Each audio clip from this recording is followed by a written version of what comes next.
Assalamualaikum warahmatullahi wabarakatuh.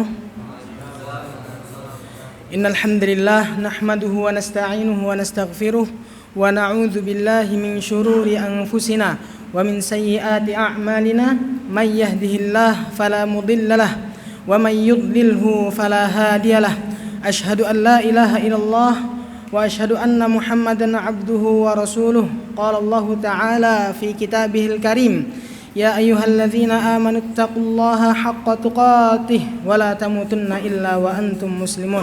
Amma ba'du fa inna asdaqal hadithi kitabullah wa khairal hadi Muhammadin sallallahu alaihi wasallam wa syarrul umuri muhdatsatuha ala fa inna kulla muhdatsatin bid'ah wa kulla bid'atin dhalalah wa kulla dhalalatin finnar. Hadirin jamaah rahimani wa rahimakumullahu jami'an. Insyaallah kita akan membahas sebuah ayat yang terdapat di dalam surat An-Nisa ayat 101. Wa idza darabtum fil ardi falaysa 'alaikum junahun an taqsuru minas shalah in khiftum an yaftinakumul ladzina kafaru innal kafirina kanu lakum aduwwan mubina. Dan apabila kalian bepergian di atas bumi, maka tidak mengapa bagi kalian untuk mengqashar salat jika kalian takut orang-orang kafir akan menyerang kalian. Sesungguhnya orang-orang kafir itu adalah musuh-musuh yang nyata. Hadirin jamaah rahimani wa rahimakumullahu jami'an. Dari ayat ini dapat diambil bahwasannya disyariatkannya qashar ketika safar. Lalu apabila orang bertanya, apakah qashar itu disyariatkan ketika kita takut atau ketika kita aman juga? Misalnya kita safar dalam keadaan aman, tidak ada gangguan dari orang-orang musyrik, apakah kita diperbolehkan safar? Karena ayatnya in khiftum, apabila kalian takut orang-orang kafir akan menyerang kalian. Maka jawabannya adalah boleh, sesuai yang diriwayatkan oleh Imam Al-Bukhari, yaitu perkataan Harithah ibnu Wahab. Beliau berkata, kana Nabiyyu sallallahu alaihi wasallam yusalli bina amana ma kana biminan rak'ataini, bahwasannya Nabi Muhammad sallallahu alaihi wasallam salat mengimami kami ketika berada di Mina, ketika beliau sedang haji 2 rakaat, dan kita dalam keadaan yang sangat-sangat aman. Lalu hadirin jamaah rahimani wa rahimakumullahu jami'an, para ulama berbeda pendapat tentang hukum safar ini. Mereka ada yang mengatakan bahwasannya safar harus dilakukan bagi seluruh musafir, bahwasannya qashar harus dilakukan bagi seluruh musafir. Mereka berhujah dengan hadis bahwasannya Ya'la Ibnu Umayyah bertanya kepada Umar Ibnu Khattab tentang qashar ketika safar.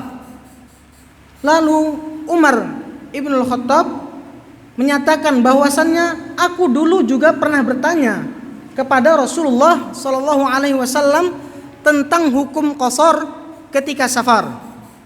Lalu beliau Nabi Muhammad sallallahu alaihi wasallam bersabda, sadaqatun tasaddaqallahu biha alaikum faqbalu sadaqatahu. Qashar itu adalah sedekah yang Allah berikan kepada kalian, maka terimalah sedekah dari Allah itu. Dan ulama yang berpendapat wajib juga berdalih dengan perkataan Ibnu Abbas radhiyallahu anhuma, kana faradallahu salata ala lisani nabiyikum fil hadari arba'an wa fis safari rak'ataini wa fil khaufi rak'atan. Allah mewajibkan salat atas lisan nabi kalian ketika mukim 4 rakaat, ketika safar 2 rakaat, ketika dalam keadaan takut 1 rakaat. Adapun ulama yang berpendapat bahwasannya qashar itu sunnah, mereka berdalih dengan hadis bahwasannya Utsman ibnu Affan salat di Mina ketika haji 4 rakaat. Lalu mereka juga berdalih ada seorang laki-laki yang bertanya kepada Ibnu Umar radhiyallahu anhuma tentang hukum qasar ketika safar. Maka Ibnu Umar tentang hukum salat ketika safar. Maka Ibnu Umar radhiyallahu anhuma berkata, salat ketika safar 2 rakaat. Kemudian orang itu berkata, wahai Ibnu Umar, apakah kita salat 2 rakaat ketika safar sedangkan kita dalam keadaan aman? Sedangkan ayat juga menjelaskan in khiftum. Maka Ibnu Umar berkata, sunnatun Nabi sallallahu alaihi wasallam. Imam Syafi'i juga menjelaskan tidak tentang hukum qasar ini, bahwasannya beliau berpendapat tidak diwajibkan untuk seorang musafir melaksanakan qasar. Karena apabila seorang musafir itu sholat bersama orang yang mukim, maka seorang musafir itu harus mengikuti imam, harus menyempurnakan sholatnya. Menyempurnakan sholatnya apabila sholat 4 rakaat menjadi 4 rakaat juga. Ini bil ittifaq. Imam Ahmad juga menuturkan bahwasannya seorang musafir diberi pilihan untuk melaksanakan qasar atau tidak. Dan ini akan tetapi qasar lebih afdol kata Imam Ahmad, dan ini adalah jumhur para sahabat dan tabi'in. Hadirin jamaah rahimani wa rahimakumullahu jami'an. Para ulama juga berpendapat tentang jarak dibolehkannya seorang musafir itu untuk mengqasar salat. Dan ini adalah masalah yang para ulama itu sangat banyak sekali perbedaan pendapat di dalamnya. Sampai-sampai Ibnul Munzir menyebutkan 20 pendapat.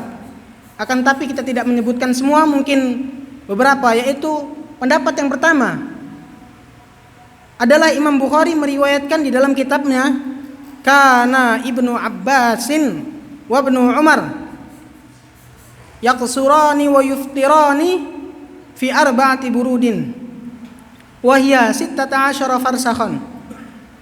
Bahwasannya Ibnu Umar dan Ibnu Abbas mengqasar salat dan buka puasa ketika safar, yaitu ketika jaraknya 4 burud. 4 burud itu adalah 16 farsakh. 16 farsakh adalah 48 mil. 48 mil sekitar 80 km kurang lebih.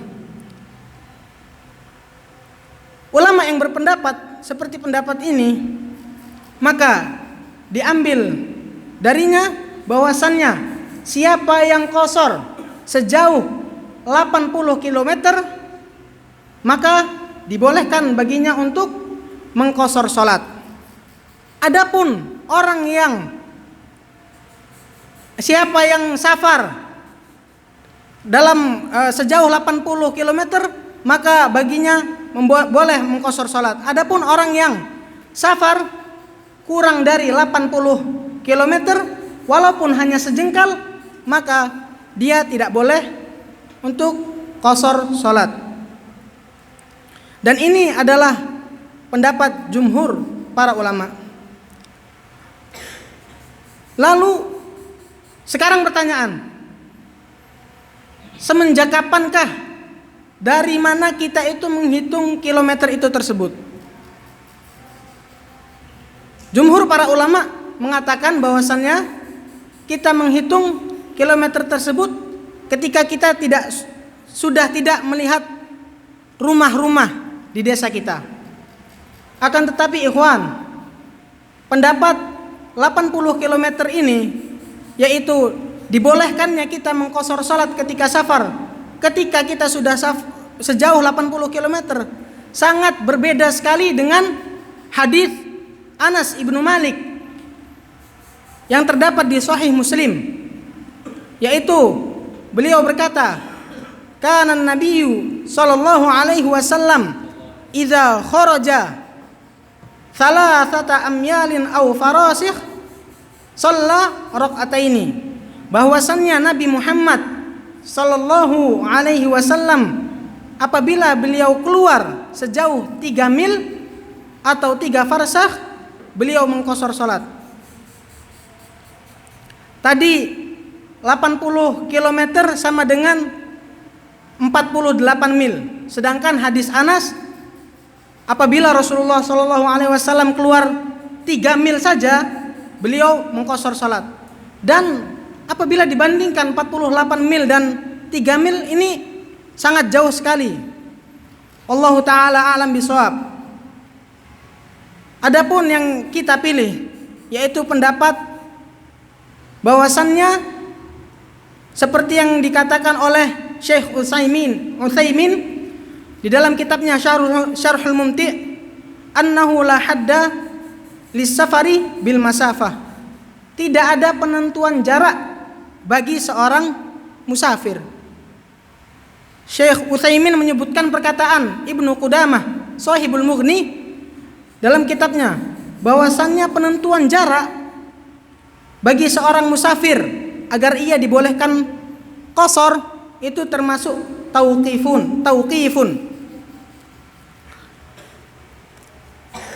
Dan Syekh Utsaimin juga berkata, tidak ada satu dalil pun yang menjelaskan dengan jelas bahwasannya jarak bagi seorang musafir sehingga dia dibolehkan qashar itu segini dan segini. Dan para sahabat juga tidak bertanya kepada Nabi SAW tentang jarak tersebut. Padahal para sahabat dahulu bertanya kepada Rasulullah tentang perkara-perkara yang umum, tentang tafsirnya, tentang penjelasannya. Ketika para sahabat tidak bertanya tentang tersebut, maka perkara yaitu jarak untuk musafir itu maklum, diketahui para sahabat bahwasanya apabila seorang pergi ke sebuah tempat, maka dia dikatakan musafir sesuai urufnya ketika itu. Maka wallahu ta'ala alam bishawab, pendapat yang kita pilih bahwasannya jarak dibolehkannya seorang musafir untuk mengqashar salat itu dikembalikan kepada uruf. Hadza minni, idza wajadtum minni al-akhta astaghfiru minkum katsiran. Wassalamualaikum warahmatullahi wabarakatuh.